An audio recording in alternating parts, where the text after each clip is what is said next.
Ignition sequence starts. 6, 5, 4, 3, 2, 1, 0. Liftoff. We have a liftoff.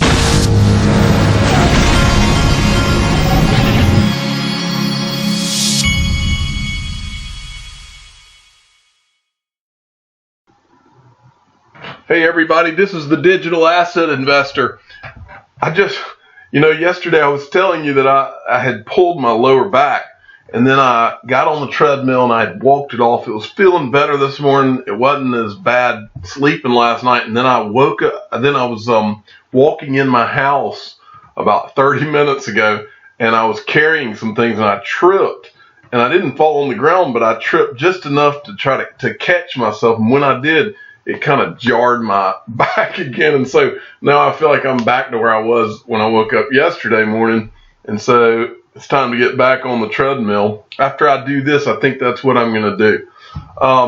But first, let's go through this. I found some interesting things today. This is from Sean Ray, at SeanRay_7. He sent me this. Now, this is a big deal because many of us have experienced the problems with banks, whether it's trying to link your bank account. Some banks have had trouble with have not allowed people to buy cryptocurrencies through their bank accounts, like with Coinbase, and then others like companies that are in the crypto industry. The banks have literally shut their bank accounts down, and they haven't even been willing to deal with companies that are in the Bitcoin or the crypto business. Well, for that reason, anytime something comes across where there's a bank that's crypto friendly, I feel like I need to let everybody know. This is about Bitcoin friendly U.S. bank Silvergate now serves over 500 crypto companies. And this is in San Diego. Silvergate Bank, headquartered in San Diego, as a California state chartered bank, started its cryptocurrency-related business in 2013. Now over 500 companies from the digital asset industry are using its service as one of the very few Bitcoin-friendly banks based in the U.S. There's a certain YouTuber, one of the YouTubers that I like, that I listen to occasionally, I believe he's in San Diego, but I'm not going to call that out because I can't remember if that's a known thing or if I just remember that from talking to the guy or what. But I think that it's common knowledge, but I'm not going to say his name anyway. You know who you are. There's your bank, Silvergate Bank in your town, if that's where you live. So anyway, I just wanted to mention that. Next, now Mercury FX. Remember, Mercury FX is a Ripple partner that uses XRapid, which uses XRP. This is from them. Our CEO, Alistair Constance, on opening up XRapid payments channels into Mexico and the Philippines. We are actively working with Ripple to market the expatriate Filipino and Mexican communities, but also to companies doing business in those channels. And they're tweeting this XRP Research Center tweet from March 20th, which is today. CEO says that they are moving tens of thousands of dollars with XRapid weekly. It could be that we have serious amounts of luck and we end up doing hundreds of thousands, millions, tens of millions of dollars. These people at Mercury FX are big time friends of Ripple because they go out of their way to put out some really good news about how well it's going with using Ripple and XRapid. And so don't forget these folks. Now, I just want to make one final point here.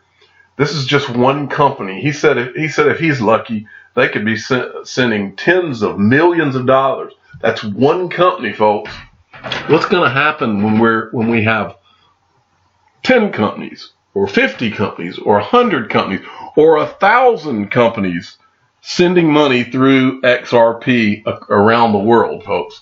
That's what we're talking about. That's what this is all about. That's why we're at this party, because ultimately it's all coming, folks. And I'm not going to say a name, but I received a message a little bit ago from someone who's in the banking industry, and they said they had someone come in.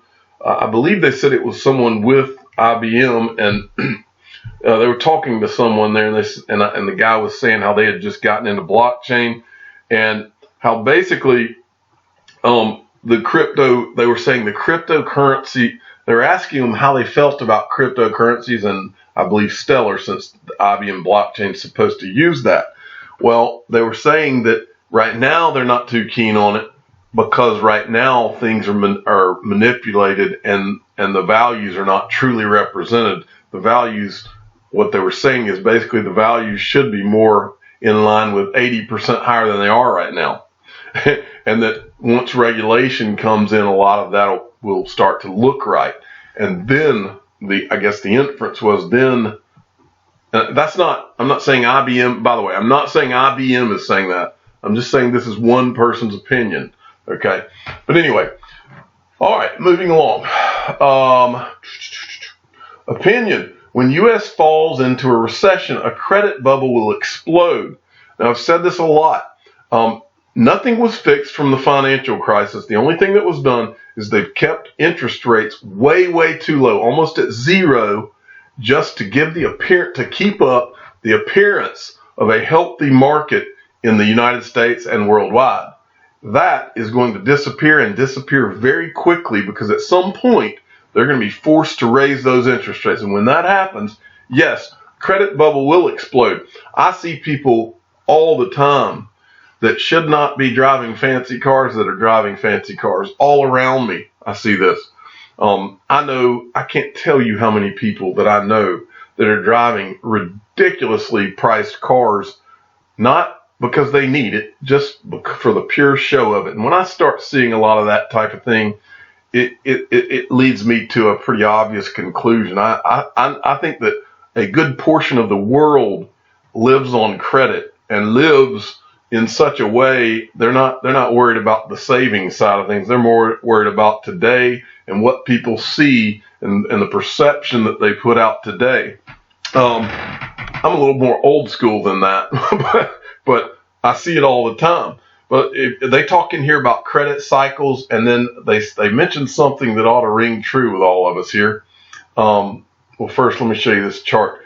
Corporate debt to GDP, and it's showing the cycles of debt and how we're peaking at a debt cycle in 2016, 17, 18, right in here.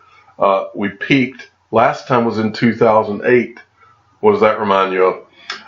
And then it says liquidity crisis. You see, it's not just borrowers who have become accustomed to easy credit. Many lenders assume they can exit at a moment's notice. We have two related problems here. Corporate debt issuance, especially high yield debt, has exploded since 2009. Tighter regulations discourage banks from making markets in corporate and high yield debt. This is going to be the problem. I think C3 Nick has pointed this out before. It was a liquidity crisis in 2008 in the financial crisis. Liquidity crisis was the problem. Get ready, folks, because it's coming. I'm glad I'm in digital assets. This is from DSXRP at LYRAD1964. Sent me this from XRP Darren. Now, I should feature XRP Darren more than I do, and I'm going to make an effort to do that. At Fame21 MOORE sent this. Cue the Fritz Bear. This is a link to an R3. I guess it's a study. Let me click on this and see what they called it. This is an R3, some kind of paper that they put out. R3 reports FedCoin, a central bank issued cryptocurrency. And this is a report from 2016. I'm not going to keep the report pulled up, but I do want to show you, he captured this in his tweet. There's two things you need to see here. An alternative way to create FedCoin, they're talking about if a central bank wanted to create a FedCoin. To create FedCoin would be to pre-allocate the entire supply of tokens, say 100 trillion FedCoin. This block would immediately be rewarded to the central bank to be held in reserve until they are required. Ripple set the precedent for 100% pre-allocation. At its inception, the entire 100 billion supply of XRP, Ripple's native token, was created outright. Much of it retained by Ripple Labs, while the rest was auctioned off or given away. Okay, the fact that they mention Ripple and XRP in that's great. But the part I want to draw your attention to is this, just to illustrate for you. This is, remember, this is R3. This is an R3 paper. This is not the Fed talking here. But I know, just like you know, this is how the Fed would think. And I know that the Fed just doesn't get it when it comes to digital assets, because this is how they'll think. Pre-allocating simplifies security requirements, as no one has the ability to issue Fed coins. However, it is exceedingly difficult to change supply later if demand is underestimated. A new coin, say FedCoin 2.0, would have to be issued in order to complement the exhausted supply of FedCoin 1.0. And I read that to you just to show you, when it comes to central banks and banks, nothing is going to change in terms of their mentality. The whole word itself, central, they want to centrally be able to control it. And so even if they issue a coin tomorrow, it's just a matter of time before they're going to issue another or a branch of it or this or that. And it's just going to be more money printing, just instead this time putting out new digital assets. And guess what is going to get more and more value, as whether it's banks creating stable coins that they'll eventually issue more of, or all sorts of walled gardens, whether it's central banks who will, whenever they decide they need more, they'll just create a new one and call it whatever. Well, meanwhile, those of us that are sitting over here on the side and we've got a digital asset that is not ever going to be created more, there will never be more of, you sit tight and be really comfortable where you are, because the more of these things that are issued and that just keep printing at will and creating new ones and all this, or Fed 2.0, the value of those of us that are sitting in the legitimate digital assets where the supply is not going to increase, those are the ones that are going to be the money makers. Okay. And I want to make, in line with that, we hear a lot, especially this week, we hear a lot about, is XLM and Stellar, that's the one. They're going to just outdo XRP and Ripple. Well, there's one thing that's not talked about often with regard to Stellar versus XRP, or XLM versus XRP. And it's one of the most important things, and it's what we were just talking about. And a lot of people don't know this. Stellar does something that XRP will never do. Stellar increases in supply by 1% annually. This is from Rotisserie at XRP is Daddy. XLM started with the same supply as XRP. People bitch about how many XRP there are. Well, let me tell you about XLM. The supply increases by 1% annually, compounding. 1 billion, 1.01 billion, 1.02 billion, 1.03 billion. That's a big negative, and you better believe it is. One of the number one reasons that I am here invested in XRP is because of the limited supply that will not increase. And I would bet that many of you out there listening are also here for the same reason. Huge. XRP. Okay. From Sergeant Obi-Wan, CoinMarketCap crypto indices launch on NASDAQ, Bloomberg, Reuters. Now, I hate bringing up CoinMarketCap, but this, my friends, is big news as far as adoption goes. So I just have to talk about it. Two cryptocurrency benchmark indices from data provider CoinMarketCap will launch today on financial data feeds from NASDAQ Global Index Data Service, Bloomberg Terminal, Thomson Reuters, Icon, and Germany's Börse Stuttgart, as well as its own platform. Announced the news Wednesday, saying that the benchmark indices will be the most comprehensive crypto data offerings for the markets, covering the top 200 cryptocurrencies by market capitalization, one including Bitcoin and the other without.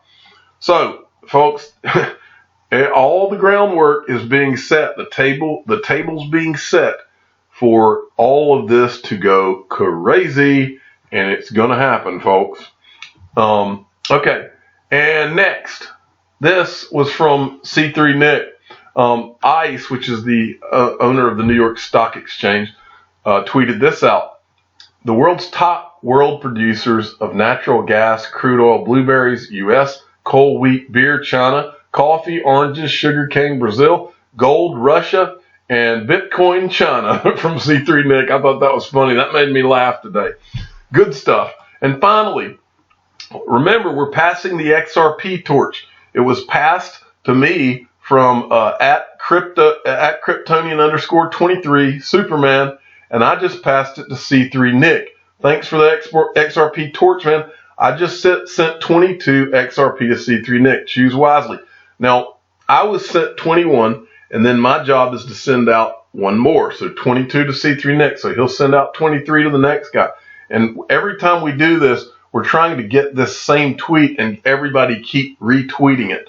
And we're putting all these hashtags in it to make sure that everybody's aware of what's going on. I'm the digital asset investor. I'm not an investment advisor. This is for entertainment purposes only. Please subscribe and hit the like button. Tell your friends and family to pass the XRP torch. Thank you for listening.